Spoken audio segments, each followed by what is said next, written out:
دا یې هم د هرې میوې څخه مخصوص اچارونه جوړ کړي دي چې دا اچارونه دا رقم خوند کوي لکه زموږ مربا چې خوري.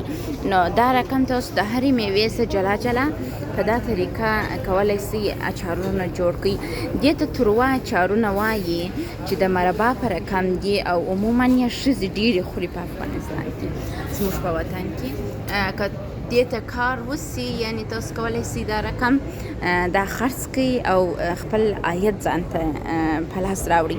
خو شرط یې دا دی چې زموږ په وطن کې هم دا شانس ده، خو نظافت ته یې توجه نه کېږي او دغه کېږي، پاک یې نه جوړوي او پلاستیک سازان هم د هغوی څخه کمک نه اخلي.